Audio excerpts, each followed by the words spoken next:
नमस्कार, आप देख रहे हैं खबर दोपहर और मैं हूं आपके साथ विभा उपाध्याय। इस वक्त बड़ी खबर दिल्ली से आ रही है, जहां पर लालू प्रसाद ने कोरोना का टीका लिया है। जी हां, लालू प्रसाद ने कोरोना का टीका लगवाया है। दिल्ली में लालू ने कोविशील्ड का ये डोज जो है वो लिया है। टीका लेने के बाद लालू प्रसाद का बयान सामने आया। उन्होंने कहा कि पहले से स्वास्थ्य में सुधार हो रहा है। बिहार में विधायकों से मारपीट पर भी उन्होंने बयान दिया।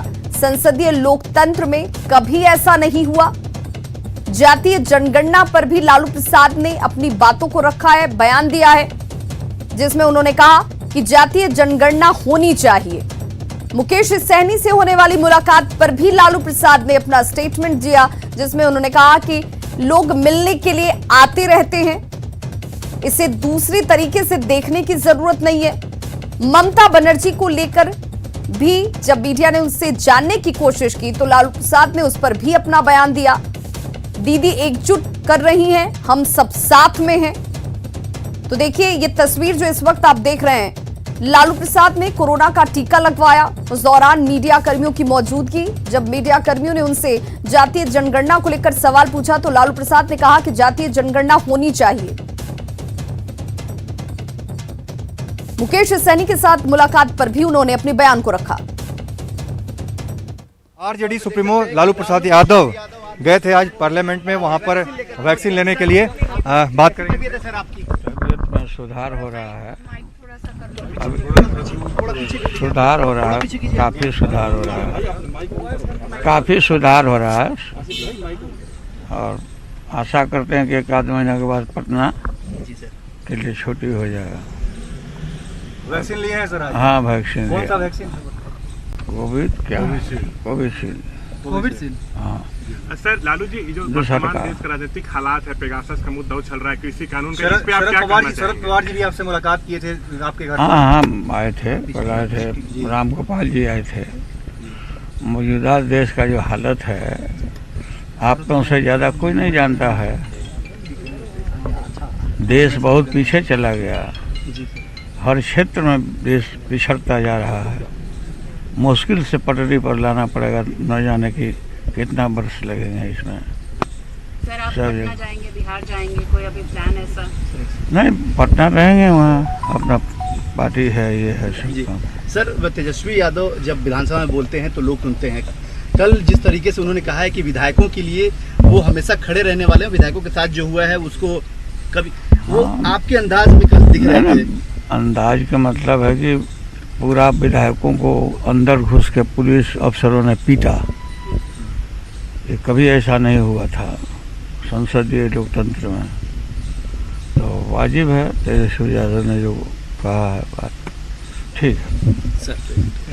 आखिरी सवाल सर, जातीय आधारित जनगणना को लेकर के मांग हो रही है कि जातीय आधारित जनगणना होनी चाहिए। केंद्र सरकार कह रही है कि उस तरह से कोई प्लान नहीं है।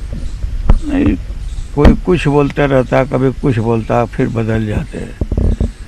जातीय जनगणना के मामले में, जातीय जनगणना के पहले जातीय जनगणना तो होना ही है, होना चाहिए।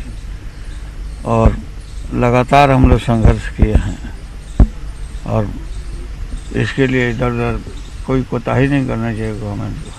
ठीक है सर, मुकेश सहनी दिल्ली आए हुए हैं, कहा जा रहा है कि आपसे मुलाकात करेंगे बिहार की राजनीतिक परिदृश्य में। मिलने के लिए लोग आते रहते हैं, वो अभी मिले नहीं। ममता बनर्जी भी दिल्ली में है सर, और ये माना जा रहा है कि आपके जरिए जो आप काम करना चाह रहे थे ममता बनर्जी कर रही है, पूरे विपक्ष को एकजुट कर रही है। दीदी अपना कर रही हो, हम तो भीतर हैं, बाहर। और अब बात नदियों की तेज कटाव की। कटिहार के कुर्सेला में लोग दहशत में हैं। गंगा और महानंदा नदी की तेज कटाव ने लोगों की नींद उड़ाकर रख दी है। हालांकि जिला प्रशासन की ओर से राहत और बचाव के कार्य किए जा रहे हैं, लेकिन वो लोग जो हैं उससे खुश नहीं हैं।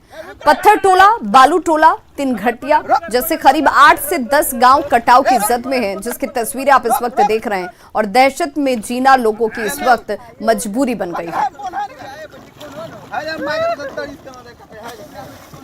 पुल से और तिनघड़िया तक जो है ना भीषण कटाव है। इस साल कम से कम गंगा में 200 मीटर समा गया है। उस स्थिति, जितना बड़ा आबादी है 300 मीटर पर बसा हुआ है। यदि किसी प्रकार का इस पर काम नहीं हुआ तो गंगा जाना है और 50,000 की आबादी है। करीब करीब 1 महीना से पूरा जमीन कट गया। हम लोग की कोई भी व्यवस्था न है खाने के लिए, पूरा का पूरा जमीन कट गया। हम लोग के गांव के बगल में कट रहा है। हम लोग हल्ला गुल्ला करके विधायक करके बुलवा के इस तरह करवा रहे हैं। कोई भी अवस्था नहीं बचा। यादव टोली या मेरे गांव पत्थर टोला सहनी टोला खाने के लिए समूचा जमीन साफ हो गया। हाँ, ये हमारे संज्ञान में आया है कि इस क्षेत्र में एक बड़े एरिया में कटाव हो रहा है। ये गंगा और कोसी का संगम है और इसमें काफ़ी फोर्स भी है, तरंग भी हम लोगों ने देखा कि काफ़ी है। तो नाव से पूरे क्षेत्र का निरीक्षण किया गया है। एग्जीक्यूटिव इंजीनियर इस डिवीज़न के, फ्लड डिवीज़न के जो हैं वो भी यहाँ मौजूद हैं और तत्काल जो फ्लड निरोधक जो कार्रवाई होती है, बैम्बू रोलिंग वगैरह की कार्रवाई ये लोग आज से प्रारंभ करेंगे। खबर वैशाली के महुआ से, जहां डगरू पंचायत के पास बाया नदी का तटबंध टूट जाने की वजह से इलाके में त्राहिमाम मच गया है। बाया नदी का पानी करीब 1 दर्जन गांव में फैल चुका है और लोग भारी परेशानी का सामना कर रहे हैं। खेतों में बाढ़ का पानी घुसने की वजह से देखिए फसलें पूरी तरह से बर्बाद हो चुकी हैं। लोगों की परेशानी बढ़ी हुई है और शिकायत इस बात की लोगों की कि प्रशासन उनकी कोई मदद नहीं कर रहा। गांव की स्थिति क्या है, सब चला गया। 2-4-10 हजार रुपया गरीब लोग धान लगा के रोका, सब रह गया। लेकिन कोई अधिकारी इसको देखने नहीं आया। ये देखिए नया पुल बना दिया है, खाली इसको मरम्मत किया ही नहीं है। तो नहीं दिए तो बना कैसे, ये काहे नहीं बना। बांका के झिरवा छिलका स्थित पुलिया के ध्वस्त हो जाने से भंडार किया गया पानी खेतों में नहीं जाकर सीधे चांदन नदी में जा रही है, जिससे किसानों की परेशानी बढ़ी हुई है।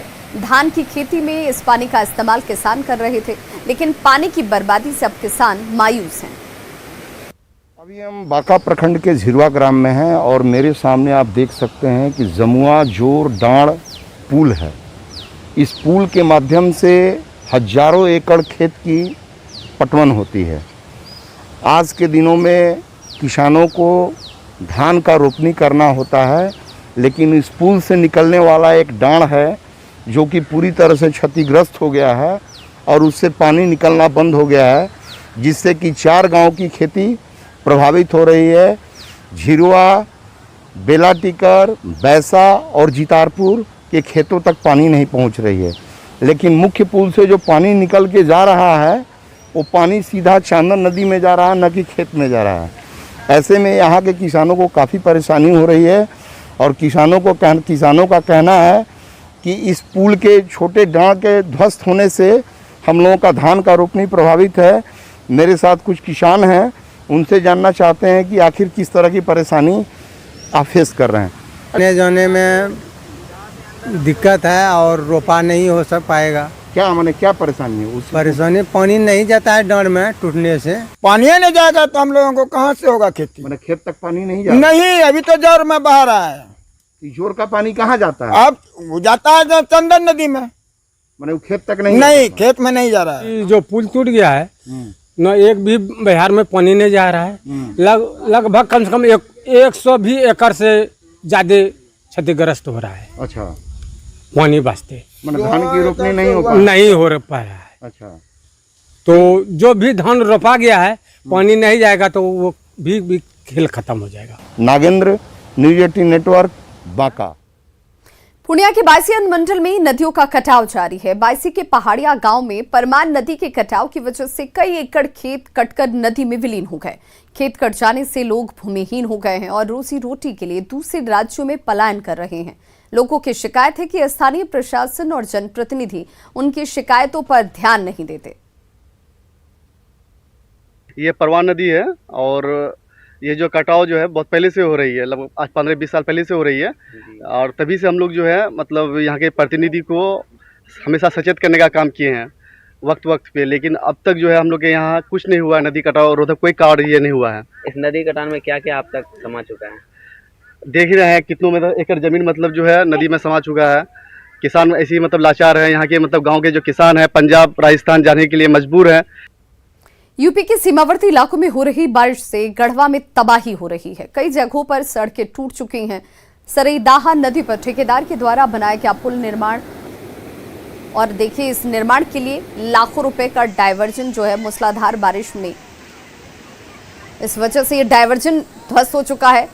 उफनती नदी की तेज धारा में डायवर्जन टूट चुका है। डायवर्जन बहने की वजह से धुरकी और बिलासपुर सड़क पर आवागमन पूरी तरह से बाधित है।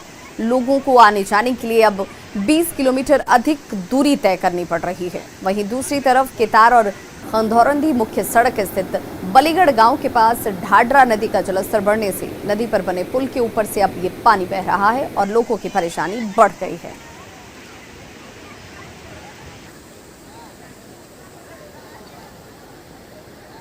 आज 29 जुलाई को पूरे विश्व में बाघ दिवस मनाया जा रहा है। इस मौके पर पलामू टाइगर रिजर्व से एक बड़ी खुशखबरी आई। अब तक यहां बाघों के नहीं होने का दावा किया जा रहा था, लेकिन यहां ताजा जो सर्वे किया गया है उस ताजा सर्वे में 3 बाघ होने का अनुमान जताया जा रहा है। टाइगर रिजर्व के कोर एरिया में कई बाघ के पंजों के निशान मिले हैं। इनमें बाघ और बाघिन दोनों के मूवमेंट रिकॉर्ड किए गए हैं, जिससे वन विभाग की पूरी टीम उत्साहित है और बाघों की संख्या में बढ़ोतरी के प्रयास तेज कर दिए गए हैं। यहां बाघों की संख्या घटने की वजह से टाइगर रिजर्व के कोर एरिया में मानवीय गतिविधियों का अधिक होना एक बड़ी वजह माना जा रहा है। वहीं कोर एरिया से रेलवे की 2-2 लाइन भी गुजरती है। साथ ही गारू और महुआ डांड होते हुए सड़क का निर्माण भी कोर एरिया में किया गया है। इससे बाघों के रहने का स्थान प्रभावित होता है। मई के महीने में लोहरदगा वन प्रमंडल जो यहाँ से सटा हुआ है टाइगर रिजर्व से, पलामू टाइगर रिजर्व से, वहाँ पर एक साथ 3 मवेशी के मारे जाने की सूचना मिली थी। उसके बाद हमने यहाँ से टीम भेजी थी और जो वहाँ से जो साक्ष्य हम लोग को मिल पाए थे उसके आधार पर हम लोगों ने ये अंदाज़ा लगाया था कि एक जो है बाघिन का मूवमेंट उस क्षेत्र में है। उसके बाद फिर से अभी एक किल का सूचना मिला था 1 सप्ताह पहले। हालांकि उस किल के बारे में कुछ खास जो है साक्ष्य नहीं मिल पाया क्योंकि बारिश लगातार हो रही थी। और अब खबर पटना से, जहां बिहार विधानसभा का घेराव करने पहुंचे राज्य भर के वार्ड सचिवों पर पुलिस ने लाठीचार्ज किया है। जेपी गोलंबर पर 1 घंटे तक देखिए ये संग्राम की तस्वीरें नजर आई जो छावनी में तब्दील रही। दरअसल स्थायी मानदेय की मांग को लेकर राज्य भर के सैकड़ों वार्ड सचिव जो हैं विधानसभा का घेराव करने पहुंचे थे, लेकिन अनुमति नहीं रहने की वजह से पुलिस ने जेपी गोलंबर के पास से इनको रोक दिया। इस दौरान बैरिकेडिंग तोड़ने का वार्ड सचिवों ने प्रयास किया और तभी भारी संख्या में मौजूद पुलिस बल ने वाटर कैनन के साथ ही लाठीचार्ज कर दिया। इस बीच अफरा तफरी का माहौल बना रहा। पुलिस ने इन लोगों को दौड़ा कर पीटा है, जिसमें 20 से ज्यादा लोग इस दौरान घायल हो गए, जिनमें महिलाएं भी शामिल हैं। स्थायी की मांग को लेकर राज्य भर के वार्ड सचिव विधानसभा घेराव करने के लिए पहुंचे हैं, लेकिन जेपी गोलंबर के पास पुलिस ने बैरिकेडिंग कर उन्हें रोक दिया है। देखिए कि किस तरह से सैकड़ों की संख्या में जो वार्ड सचिव हैं वो राज्य भर से यहाँ पहुंचे हैं और लगातार हंगामा जारी है। पुलिस ने वाटर कैनन का इस्तेमाल भी किया है और बड़ी संख्या में डीएसपी हो या फिर कई थाने के एसएचओ हैं, पुलिसकर्मी हैं, वो लगातार समझाने का प्रयास कर रहे हैं। वर्षों से जो वार्ड सचिव हैं वो 7 निश्चय काम करते आ रहे हैं, नल जल योजना से लेकर नली गली का काम जो है, और यही वजह है कि मांगे पूरी नहीं हुई है। जिसके बाद मानसून सत्र चल रहा है और ये लोग एक उम्मीद लेकर यहाँ पहुंचे हैं और विधानसभा घेराव करने के लिए जा रहे हैं। जरा हम बात करते हैं कि आखिर क्या डिमांड है, क्या डिमांड है आपको? जी साहब, बिल्कुल, तो देख सकते हैं किस तरह से पुलिस ने अभी लाठीचार्ज करने के लिए पुलिस तैयारी कर ली है और हंगामा स्टार्ट हो गया है, लाठीचार्ज हो गई है। तो यहाँ देख सकते हैं कि पुलिस ने लाठीचार्ज कर दिया है और गांधी मैदान के पास लाठीचार्ज हो गया है और पुलिस ने वाटर कैनन का इस्तेमाल किया है। कि लाठीचार्ज में कई वार्ड सचिव घायल हो गए हैं और हम बात करते हैं कि आखिर मुद्दा क्या था, क्यों आप लोग यहाँ पहुंचे थे? जी, आज हम लोग वार्ड सचिव संघ के बैनर तले आज हम लोग अपने 3 सूत्री मांग को लेकर के यहाँ पे शांतिपूर्ण प्रदर्शन करने आए थे। चूँकि हम लोग पिछले कई वर्षों से लगातार सरकार के और सरकार के नुमाइंदों तक हम लोग अपना बात शांति ढंग से ज्ञापन के माध्यम से पहुंचाने का काम कर रहे थे, सरकार सुन नहीं रही थी। गोपालगंज में बेखौफ बदमाशों ने पेट्रोल पंप के कैश काउंटर से 57,000 रुपए लूट लिए और फरार हो गए।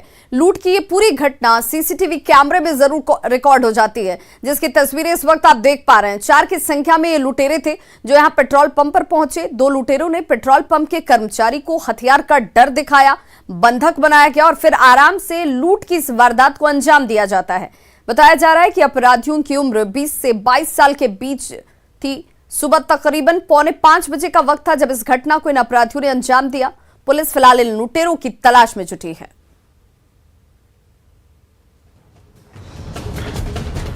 खबर औरंगाबाद से, जहां के नबी नगर के पूर्व प्रमुख का एक वीडियो वायरल हो रहा है। वायरल वीडियो की पुष्टि हालांकि न्यूज़ 18 नहीं करता। वीडियो में राइफल से फायरिंग करने की तस्वीरें कैद हुई। बताया जा रहा है कि संजीव कुमार सिंह चचेरी बहन की शादी समारोह में अपने पैतृक गांव बिलासपुर गए थे। वहीं पर हर्ष फायरिंग की गई। पूर्व प्रमुख के साथ 2 और राइफलधारी भी नजर आ रहे हैं। जिले के एसपी ने वीडियो की जांच कराकर कार्रवाई का भरोसा दिया।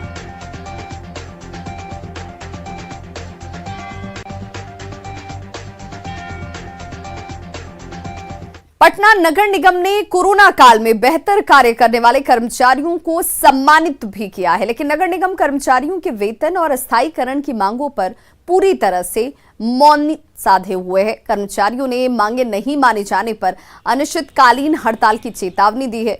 नगर निगम कर्मचारियों से बात की न्यूज़ 18 संवाददाता धर्मेंद्र कुमार ने। कोरोना के दूसरे लहर के बाद अब तीसरे लहर की भी चेतावनी मिल रही है। राज्य सरकार के द्वारा देश में तीसरे लहर की चेतावनी दी जा रही है। पहले लहर और दूसरे लहर में नगर निगम के कर्मचारियों ने बेहतर काम किया, कोरोना वॉरियर्स के रूप में इनका काम लिया गया, लेकिन इनका जो आंदोलन था वो आंदोलन कहीं ना कहीं उन सब के बीच में दबता नजर आया। इनकी मांगे जो थी वो मांगे कभी इनकी पूरी नहीं हुई। इनको ना समय पे वेतन मिलता है, ना ये स्थायी कर्मचारी हैं। इन कई मांगे थी जिनको लेके ये लगातार आंदोलन करते रहे और आंदोलन भी चलता रहा और कोरोना वॉरियर्स के रूप में काम भी करते रहे। हमारे साथ कुछ नगर निगम के कर्मचारी हैं, अधिकारी हैं। हम बातें करेंगे कि इन्होंने इनकी चेतावनी भी है कि अगर सरकार इस बार नहीं मानती है तो ये लोग 9 अगस्त से हड़ताल करेंगे, अनिश्चितकालीन हड़ताल करेंगे। हम लोग लगातार आंदोलन में रहते हैं और कोरोना के नाम पे लॉकडाउन लगा दिया जाता है, आंदोलन बंद कर दिया जाता है। लेकिन इस बार कोई कोरोना आए कुछ भी आए, अगर हमारी मांग नहीं मानी गई तो हम बिल्कुल चक्का जाम कर देंगे और इस बार सरकार की कोई बात हम मानने वाले नहीं हैं। और यह बहुत ही निंदनीय ये कार्य है और इसका जितना विरोध किया जाना चाहिए वो कम होगा।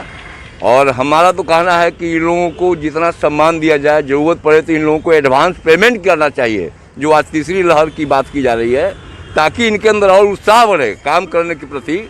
हम लोग तो कोरोना पहला में भी बहुत काम किए, दूसरा में भी बहुत काम किए और तीसरा भी आया, उसमें भी हम लोग तैयार हैं काम करने के लिए। लेकिन सरकार हम लोग का मांग पूरा करता ही नहीं है। हम लोग 10 साल से यहाँ पर काम कर रहे हैं दैनिक मजदूर के पद पर, लेकिन कुछ भी ध्यान नहीं दिया जाता। साहब आपने सुना, इनका कहना था कि काम इन्होंने लिया, कोरोना वॉरियर्स के रूप में काम किया, इन्होंने सम्मान मिलना चाहिए, लेकिन कहीं ना कहीं विभाग के द्वारा, नगर निगम के द्वारा इनकी बातें नहीं सुनी गई। और इस बार ये लोग पूरी तरह से मूड बना चुके हैं कि अगर सरकार ने इनकी मांगे नहीं मानी तो ये लोग पूरी तरह से हड़ताल पे जाएंगे और अनिश्चितकालीन हड़ताल पे जाएंगे। इस बार सरकार की तरफ से कोई भी ये लोग बातें नहीं मानेंगे जब तक कि इनकी पूरी जो मांग है वो मांग इनकी नहीं मानी जाएगी। न्यूज़ 18 के लिए पटना से धर्मेंद्र कुमार। खतरे में हम और आप हैं, लेकिन साथ में सरकार की जान अटकी है। देश के हर नागरिक को कोरोना के कहर से बचाया जा सके और इसके लिए सरकार हर जतन कर रही है। बावजूद इसके कुछ लोग अब भी सच से मुंह चुरा रहे हैं। शायद वो भूल गए हैं कि उनकी एक गलती उनके अपने और अपनों की जान जोखिम में डाल सकती है।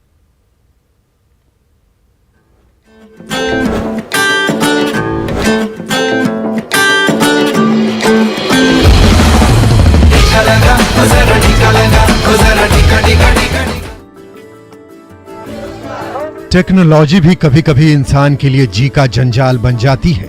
छत्तीसगढ़ के कोंडा गांव की भी यही हालत है। संचार के जो साधन कोरोना काल में लोगों के जागरूकता के आधार पर बनने चाहिए थे, वही कोंडा गांव में अफवाहबाजों के हाथ का खिलौना बनकर रह गए हैं, जिसके चलते कोंडा गांव के जिन इलाकों में 100% वैक्सीनेशन का लक्ष्य हासिल कर लिया जाना चाहिए था, वहां अफवाहों के बीच स्वास्थ्य विभाग लोगों से वैक्सीन लगाने की अपील करने में जुटा है। कुछ लोग जो मान नहीं रहे हैं उनको समझाइश दी जा रही है शासन प्रशासन के द्वारा, भी लगाइए, कोविड से बचाव का एक ही उपाय है अभी जो है वो कोविड वैक्सीनेशन करवा लें और सुरक्षित रहें। हैरानी देखिए, एक तरफ जहां कोंडा गांव की शहरी आबादी वैक्सीन लेने से बचने के बहाने गिना रही है, तो वहीं अंदरूनी इलाके के ग्रामीण संचार साधनों के अभाव के बीच ज्यादा जागरूक नजर आ रहे हैं। जिले के कुल 13 गांव ऐसे हैं जो बारिश के दौरान जिला मुख्यालय से पूरी तरह कटे हैं। बावजूद इसके वहां 100% टीकाकरण का लक्ष्य हासिल किया जा चुका है। पे नेटवर्क नहीं है, ना मोबाइल का कोई साधन नहीं है। ऐसे क्षेत्र में 100% है ना, कुदूर के अंदर में है। हम लोग जाके देखे तो 100% फर्स्ट डोज लगाए हैं। सेकंड डोज भी जैसे टाइम आएगा तो लगाने को तैयार हैं। हालांकि अफवाहों और तमाम दिक्कतों के बावजूद कोंडागांव के नौजवान लोगों को वैक्सीनेशन के प्रति जागरूक करने के अपने मुहिम में शिद्दत से जुटे हैं। लेकिन तमाम कोशिशों के बावजूद कुछ ऐसे लोग हैं जो अपने और अपनों की जान दांव पर लगाने की आशंका के बावजूद टीका लगवाने को तैयार नहीं है। हालांकि ऐसे लोगों के बार बार मना करने के बावजूद युवा टोली उन्हें समझाने में लगी है। सभी को उम्मीद है जल्द ही कोंडागांव 100% वैक्सीन का लक्ष्य हासिल कर लेगा। कुछ एक दो लोग ही हैं जो अपनी बातों को नहीं सुन रहे हैं, तो ऐसे लोगों को हम जितना प्यार से हो सके उतना समझा रहे हैं। बाकी उनकी मर्जी, क्योंकि ये कोरोना सबके लिए खतरनाक है, तो इसके लिए हम सबको प्रेरित कर रहे हैं। आज के दौर में इंटरनेट के बगैर जिंदगी की कल्पना भी नहीं की जा सकती है। इसी की बदौलत इंसान सहूलियत भरी जिंदगी जी रहा है। लेकिन तरक्की के उसी हथियार का इस्तेमाल जब लोग को बरगलाने के लिए किया जाए तो टेक्नोलॉजी जी का जंजाल बन जाती है। बहरहाल राहत की बात यह है कि कोंडागांव 100% वैक्सीनेशन के लक्ष्य के बेहद करीब है। उम्मीद है बाकी लोग भी जल्द ही सच को समझेंगे और कोरोना के खात्मे के लिए कंधे से कंधा मिलाकर देश के साथ चलने का संकल्प लेंगे। Bureau report, news 18 network.